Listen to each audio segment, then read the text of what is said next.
Now, it's not just Bad Bunny who loves preaching politics and a hard left agenda. The NFL also picked has-been pretend punk rockers Green Day, the painfully mediocre and lame Green Day, to perform at the Super Bowl. Let's look at some of their recent work. Well, maybe I'm a American. I'm not a part of a MAGA agenda. Yes, changing the lyrics to their old songs to slam MAGA. How brave. There are no new songs anyone knows. They jumped the shark around 1997. But now they are interrupting their lame concerts to deliver political messages like this. This goes out to all the ICE agents out there, wherever you are. Quit that job you're at. Because when this is over, and it will be over at some point in time, Christy Dawn, Stephen Miller, J.D. Vance, Donald Trump, they're gonna drop you like a bad habit. Come on this side of the line. How does he manage to look like a middle-aged lesbian, about as punk rock as a pumpkin spice latte? Well done, NFL. That's who you have selected to unify the nation. Talk about not knowing your audience. Let's bring in Newsweek's senior editor-at-large, Josh Hammer. Josh, the NFL continue to treat the great majority of their fans with utter disdain. Rita, this was the most left-wing Super Bowl that I have ever consumed in my entire life. And I am a die-hard American football fan. I've been watching Super Bowl since I was, I don't know, probably 5, 6 years old. This surpassed any other one. And of course it. I mean, we have a game that was being played in San Francisco, the epicenter of the American left-wing universe.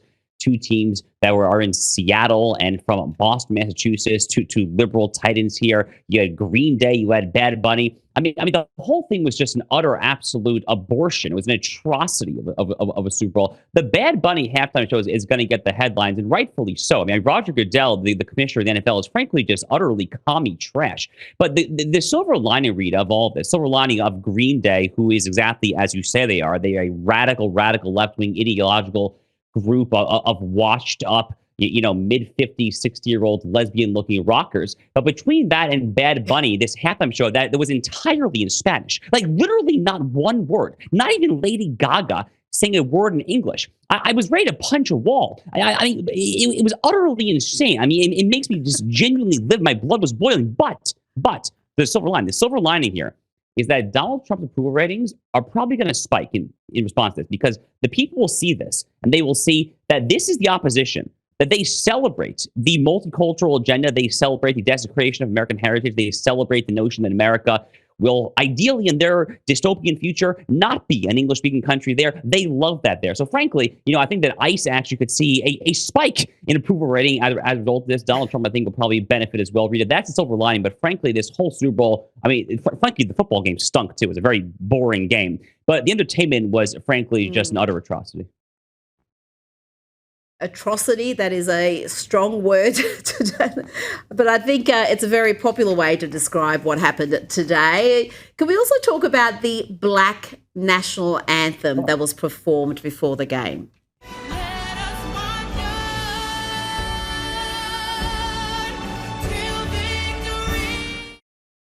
Josh, why does one demographic group have their own anthem separate to the national anthem that is for every American?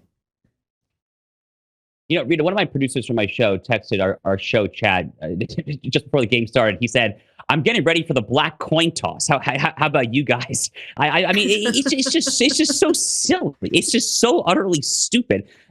Frankly, it's not the first time the NFL's done this. They've actually done this in previous Super Bowls as well. Memory serves, all since St. George Floyd, our great late martyr, died in May 2020. The NFL has been all in on the woke agenda. They have end racism and blazing in the end zones there. It's really just awful. And it makes you wonder, Rita, just what they're seeing that the consumer is not seeing, because football is like the most red-blooded American sport other than WWE wrestling and probably like NASCAR, right? I mean, the NFL football is a flyover country sport that is popular first and foremost in the South and the Midwest, in disproportionately MAGA parts of the country. I'm sure there are plenty of liberals that like football too, but I mean, just a total misreading of the audience. And when it comes to specifically to the so-called Black national anthem, can you imagine if you had a white national anthem? I mean, everyone say this is a David Duke rally, it's a KKK rally. You would never do it because you recognize intuitively how utterly insane it is. The national anthem here in America is for everyone of all religions, all sexes, all sexual orientations, all skin colors there. Blacks, whites have fought and died for that flag. They're the Tuskegee Airmen in World War II. It's just awful. It's just absolutely awful. This is where the NFL has gone to, Rita. Frankly, it makes me, again, as a lifelong football fan, makes me, frankly, want to tune out of the game next year. Well, I tell you, if they want to redeem themselves next year, have a country music-led halftime show. It will absolutely be brilliant if they select the right artists, and their fan base will actually enjoy it rather than wondering what in God's name is happening. Now, I'm going to do a full breakdown of all the Super Bowl craziness in tomorrow's show, but Josh, can you explain what is happening here? This is Patriots wide receiver Mack Hollins showing up to the Super Bowl. He's wearing handcuffs, a prison jumpsuit, and a Hannibal Lecter-style mask, no shoes. What is happening, Josh? I could not work out what this meant. Rita, you know, that frankly makes two of us, if I'm being very candid to the audience. It was actually my wife who flagged this for me. I had totally missed it. My wife found this video for me and said, honey, what the heck is going on here? He's clearly making some sort of political statement. It's not entirely clear exactly what he's trying to say there. I presume it's some sort of ICE open borders, anti-incarceration, pro-decarceration agenda. Remember that, again, this game was in San Francisco. San Francisco, the 49ers, is the NFL team there. They had Colin Kaepernick as their quarterback for many years there. So, I mean, this was kind of the moment with Green Day, with Bad Bunny, in the backdrop of Nancy Pelosi and Gavin Newsom and Colin Kaepernick's beloved city of San Francisco. This was the time to pull out all of these stupid stunts, even if the stunts, frankly, don't make any sense there. So, again, it's so cryptic and it's so utterly dim-wit and low IQ that we can't even figure out what he's trying to say there. It's clearly some sort of anti-ICE, anti-incarceration, anti-prison, anti-MAGA, load of just utter gobbledygook there. But it failed, and frankly, for what it's worth, his team actually failed epically too. They got their butts kicked by the Seattle Seahawks, and rightfully so. But this is some sort of just utterly idiotic attempt to get the man, to get the political establishment there. And the fact that you and I are still having a hard time figuring out what in the world he was trying to say shows what an utter failure it was.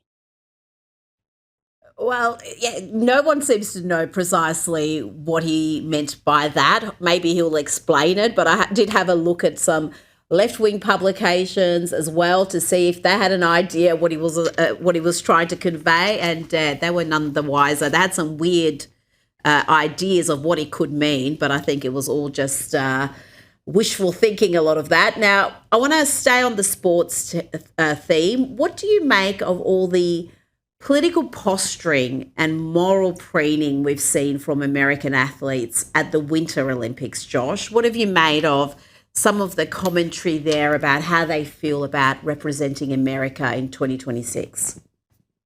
Well, I'm not a fan of it. And I am a big fan of the Olympics in general. To me, the Olympics are an opportunity to get beyond politics, to unite in the name of the nation that we all love.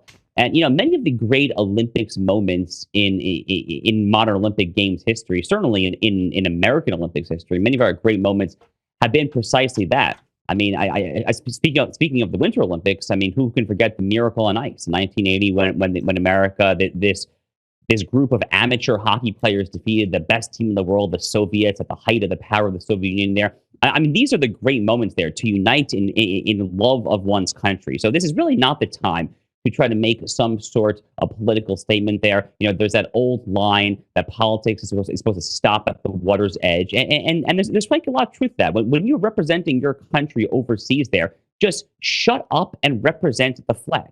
Represent the men and women who gave it all to defend your freedom, to defend your right to go to Milan, to beautiful northern Italy, and to have 2 weeks off in the snow to do your thing there. I mean, how about a little respect there? So it's just awful. I will say that you can contrast this with the way that a couple of the recent American tennis players handled the exact same thing down under in your neck of the woods there in Australia during the Australian Open. You had the American male tennis player and the female player who were asked similar questions by left-wing sports media, namely The Athletic, which is a New York Times owned publication. They said, how do you feel about representing America during the time of ice there? And they both gave the perfect response. They said, you know what? I'm not going there because guess what? I'm playing tennis. I'm having fun and I love my country. Well, bravo. Great answer. I don't know why the Olympians can't do the same thing.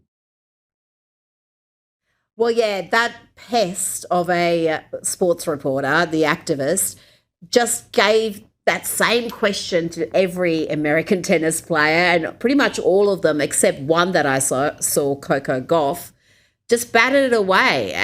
And he wasn't satisfied with that. He would keep going back. But no, Coco Gauff, the highest paid female athlete in America, she played the victim beautifully. So she got all the coverage.